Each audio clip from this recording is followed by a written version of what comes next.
Angkat tangan. Saya boleh tanya enggak? Kak siapa ini? Prof. Oke, Rosana, Rosana. silakan. Tadi Ya. takut dia angkat tangan soalnya. Silakan. Selamat sore, Prof. Ini tadi penjelasannya bagus sekali, Prof. Saya sudah membayangkan itu saat anak saya itu masih bayi. Waduh, luar biasa, Bro. Tapi pada akhirnya saya terbentur dengan orang-orang zaman dulu. Saya mengatakannya begitu, orang-orang zaman dulu.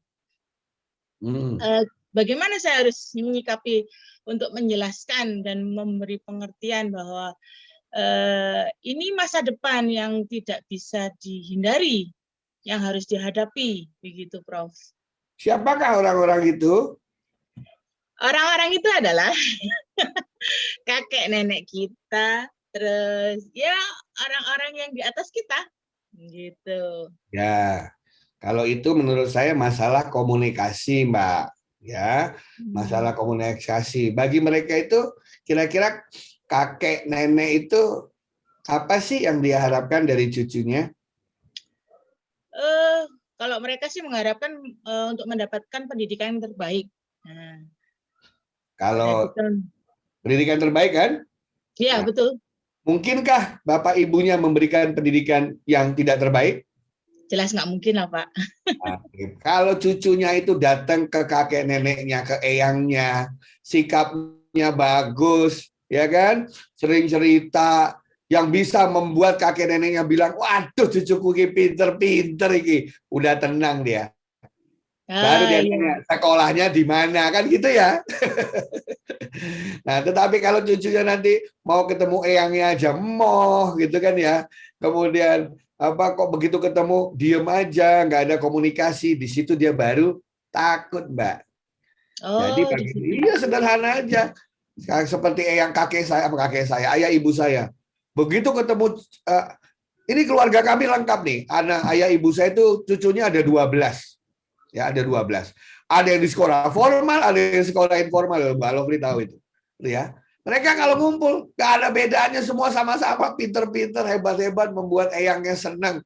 Sudah gak akan ditanya sekolahnya di mana, gitu kan ya. Sama kayak gini, kalau makanannya enak, gitu ya, baru Mbak tanya resepnya toh. Iya, betul. Nah, iya. Kalau kita ke restoran masuk lewat dapur, pasti nggak jadi makan. Tapi begitu makan makanannya enak, resepnya apa ya? Baru ditanya. Resepnya adalah begitu SPM, ngono resepnya. Nah, jadi kelihatan di luarnya, Mbak, ya. Udah nggak zamannya lagi dia akan nanya yang berbeda. Jadi tetap yang penting adalah berkomunikasi, kesantunan, ya, senang cerita, itu yang diharapkan oleh seorang eyang. Itu saya so tahu ya, saya belum jadi eyang soalnya ya. Tapi nih aku jadi eyang tuh pikiran saya pengennya ketemu cucu itu, kelihatan gembira ketemu eyangnya, semangat, ya kan? Kalau perlu main di iPhone bareng gitu ya.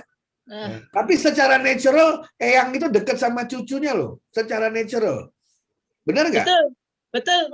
Opa oma itu secara natural sangat dekat dengan cucunya. Ayo, ibu tahu nggak kenapa? Karena sebagai insting pengganti mendidik dulu anaknya. Wih, itu jawabannya bagus banget ya. Tak kasih jawaban tapi jangan ketawa ya. Kakek-kakek itu dekat sama cucunya, opa oma itu dekat sama cucunya. Soalnya musuhnya sama mereka itu. Tuh pada ketawa. Ayo siapa musuhnya? Ayo. Itu Bu Eca ketawa itu. Yang nggak dikasih bapak ibunya sama eyangnya dikasih, Mbak. Kalau mencahin jambangan di rumah dimarahin bapak ibunya.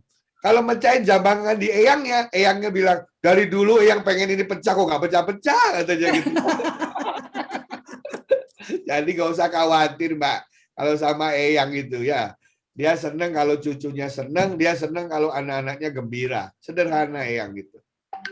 Iya, akhirnya berkah COVID jadinya, Prof. Jadi saya menunjukkannya itu satu pelan-pelan gitu. Emang harus pelan-pelan. Akhirnya eyang juga belajar pakai Zoom kan? Betul. Iya, Neng nggak pakai Zoom, nggak ketemu cucu kan susah loh. Iya. Iya, jadi apa namanya? Kalau udah ngelihat seeing is believing gitu ya. Ya, seeing is believing. Yang dia lihat adalah hasil dari dididik di lingkungan tertentu. Itu yang dia lihat. Ya. Ya, karena Ya, sekarang terima kasih. iya, sekolah nggak kayak dulu. Sekarang sekolah banyak pilihannya. Anda bisa milih yang sesuai dengan karakteristik dari anak Anda. Saya kalau cerita tuh gini, misalnya mau sekolah, mau ke kampus gitu ya, anak-anak saya suruh lihat biar dia tahu apa namanya rasanya sekolah di A, di B, di C, di E, di E. Orang tua bisa mengarahkan, tapi yang sekolah siapa? Kan bukan orang tua yang sekolah. Yang sekolah adanya orang tua yang penting bikin kontrak sama pemilik satuan pendidikan. Ya kan? Kami orang tua berhak tahu model pembelajarannya seperti apa. Tapi yang akan menjalani pembelajaran itu adalah putra-putri kita sendiri.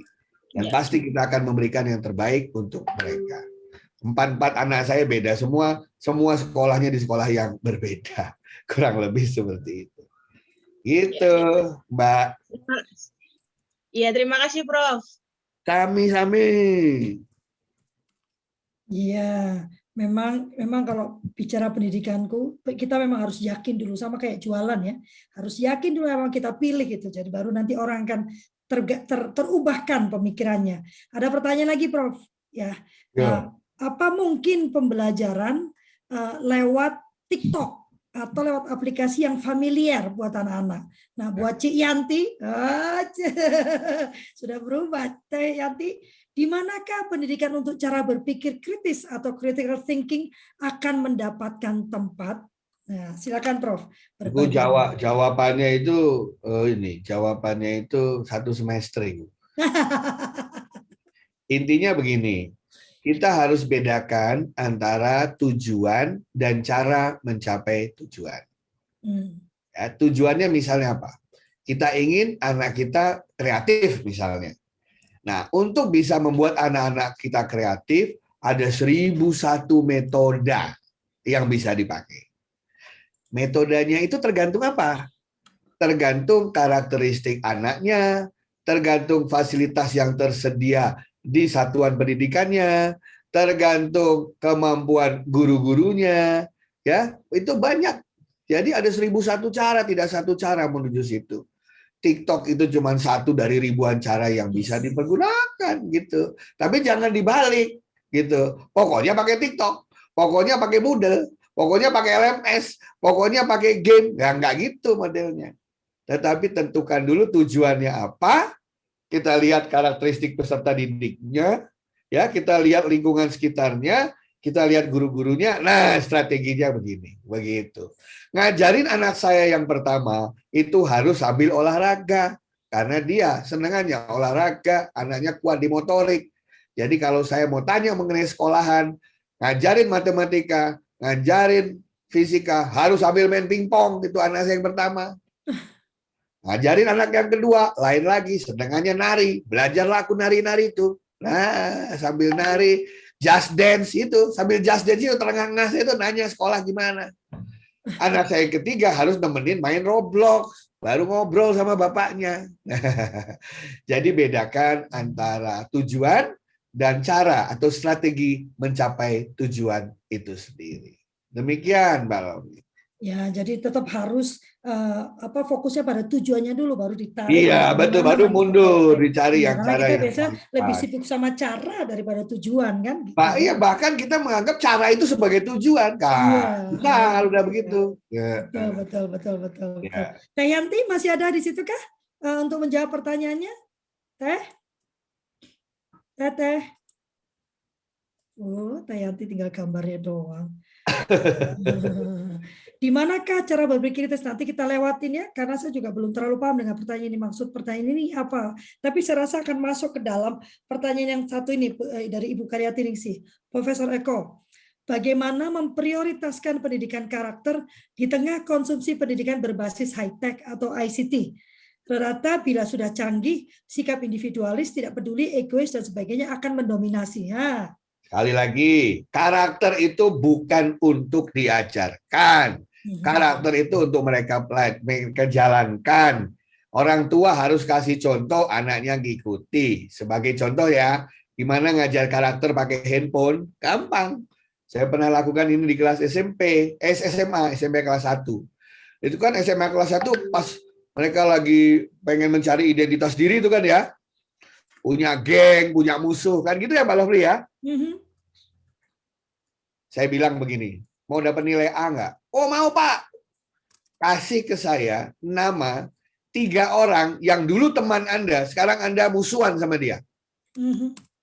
Wah, semua kasih nama 3. Bagus, saya kasih A semua. Senang dong? Minggu depannya. Oke, mau A lagi nggak? Mau Pak, gimana caranya?